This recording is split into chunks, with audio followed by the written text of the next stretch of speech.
this is the wall I wanted to climb, because if I remember right, there's a health upgrade up here. Also, yeah, Raziel, not the best climber. Yes, I was right. That is 4 out of 5. If I can get one more shard, then I will be in better shape than I am right now. Also, yeah, they actually physically put the textures in for this, so you can actually climb up this thing. That's the way out. That's the way over to Zephon. That's the only wall we could climb here, but that's not. That was literally the only reason I came back here, was so I could get that one piece of health upgrade. Also, if you're expecting me to do like 100% completion playthrough, don't, please. I might be able to pull it off, because while the story of this game is very, very non-linear itself, the gameplay is actually pretty heavily straightforward. It's actually very heavily linear. Not that that's a bad thing, because they use that Crystal Dynamics and Silicon Knights, the two companies that did the Soul Reaver, that did the Legacy of Kain games. They put a lot of work into making sure that the narrative is nice and tight and well told. So while, yes, they are super linear, that is not a bad thing. Oh, bugger off, Slua, I don't have time for you. Bye. No. Is that just the water sloshing? Yeah, it's just the water sloshing thing. Because I know there's no vampires in it, because they can't be. Until we eventually find the clan that can, which actually, if I remember right, might be the next one. I think Rahab might be the next target. But as I said, kind of spoiled with the Zephon fight, Rahab is heavily vulnerable to sunlight, but he did that. That's how he gets his invulnerability to water. Rahab actually is the only brother, until Raziel kills him and absorbs his soul, that is able to stand up to the touch of water. All other vampires, even elder vampires, have trouble with it. Alright. Back to the physical realm. Now I could go and talk to Ariel, but I don't need to. What I need to do is find the climbing wall, which is right here. I don't know why he does that. It's like, just put your claws in the wall.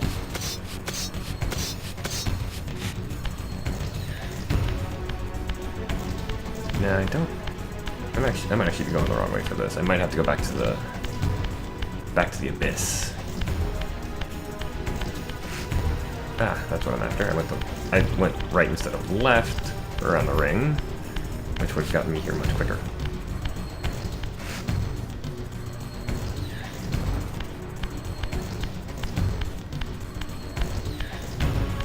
This, if I remember correctly, there's a regular door there and a regular door there. Let's go this one.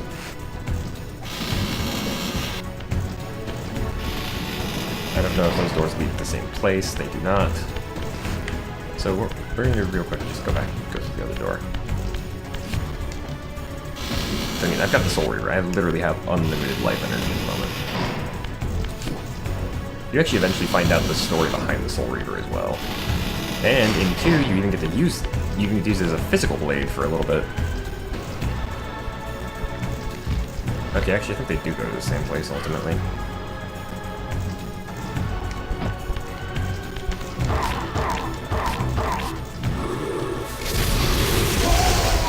Now, yeah, I could have picked him up and thrown him into the giant torture wheels that are sticking out of the walls.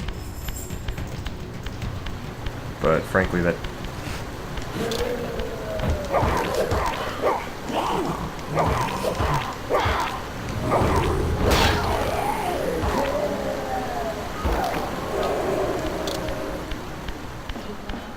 Yeah, you can also pick up giant rock. You can actually pick up good-sized boulders and hurl them at vampires, and it's rather fun to do it.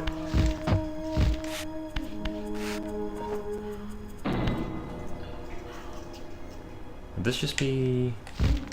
Yeah, okay. If you want, you could also get back into the sanctuary by going this way. Jump off the cliff.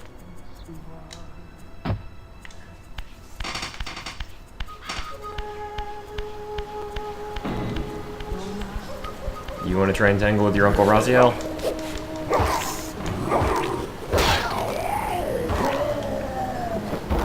I am the murder. I'm not the creepy uncle. I'm the murder uncle. Oh, are you trying to be cute and hide in the shadows? I'm an undead wraith from beyond the pale of the grave. You ain't got a chance to do that. Oh, hey, congrats, you actually got a hit in. I'd say mine wins. You see, First Blood doesn't mean jack. The one that matters is Last Blood.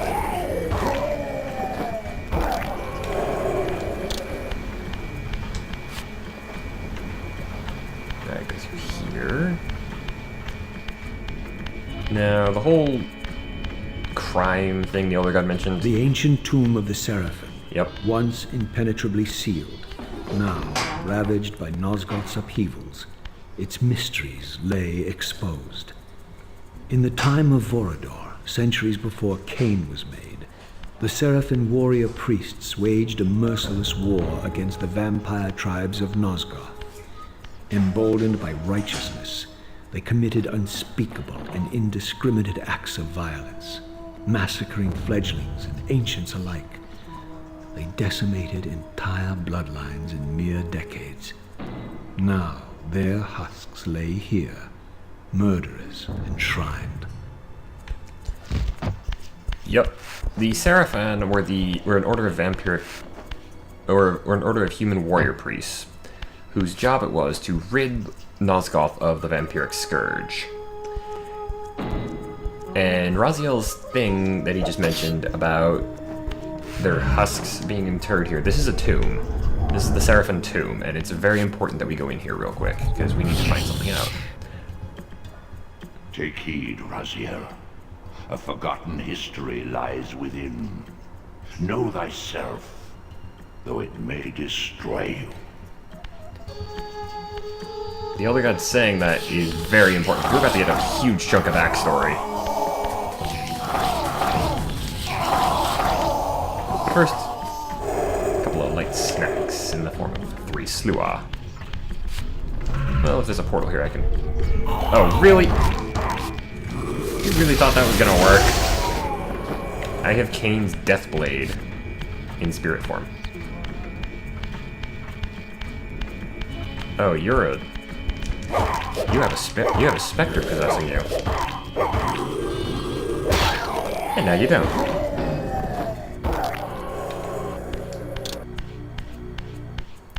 We're about to enter the actual tomb of the Seraphim warriors, and the greatest of their number. And this is actually something where you really want to pay attention. So once that cutscene starts, I will stop talking. As I pulled the stone free, a sigh of sepulchral air escaped the inner chamber. I was not prepared for what lay beyond this threshold.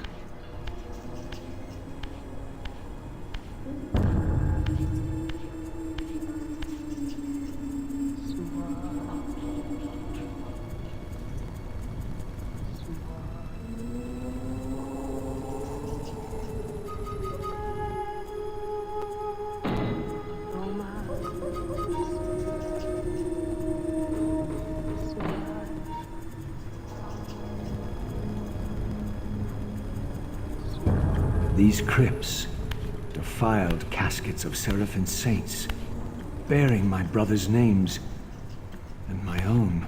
The irony of Kain's blasphemous act rushed in on me with the crushing force of revelation. Were my hands not as bloody as these? Worse, I had spilled the blood of my brothers, these very comrades whose tombs lay ravaged before me. Yes, Raziel, you were Seraphim, born of the same force that all but destroyed your race. Before the dawn of the Empire, you were chosen. Kain, Nosgoth's solitary self-declared monarch, plundered this tomb and raised you from these crypts. Breathing his vampiric gift into your defiled corpses, he resurrected you as his favored sons. Yep. every single vampire lieutenant of Kain, Duma, Terrell, Zephon, Melchiah, Rahab, and Raziel. Every single one of us was once a Seraphim warrior. Now, you might be wondering about Malak. Malak is another one of the Pillar Guardians. He's specifically the Guardian of the Pillar of Conflict. Basically, think the greatest warrior ever to live, and you wouldn't be too far off. He helped with the Seraphim, but yeah. That is part of that is the big revelation of coming to the Seraphim Crypt. Is that Kain found this place and well, not ripped, but basically breathed vampiric life back into the greatest Seraphim warriors of the age, thus creating his favorite sons and lieutenants out of his greatest enemies, which has some poetic justice when you think about it. Now, the fun thing is, because of the way this series treats things like temporal nature, we eventually get to meet them, the Seraphim versions of the lieutenants. It goes rather interestingly, I'll say that. I'm not going to spoil too much about that. Let's grab my spear real quick, because I don't want to go around with just the... As I said many times, I don't like going around with just the Reaver.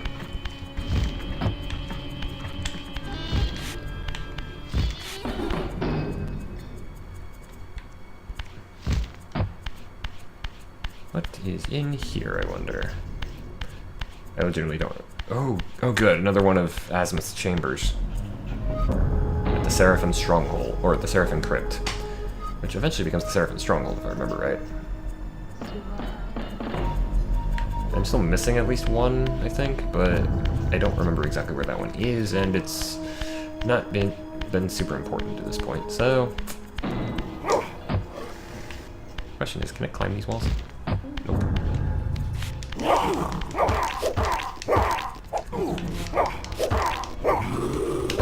We might actually be coming up on the fight with Duma, because a lot of what we're facing are Duma-him. I mean, the Duma-him are the most common of the vampires you're gonna fight in Soul Reaver 1. I've said that before. I said that at the very start of the series.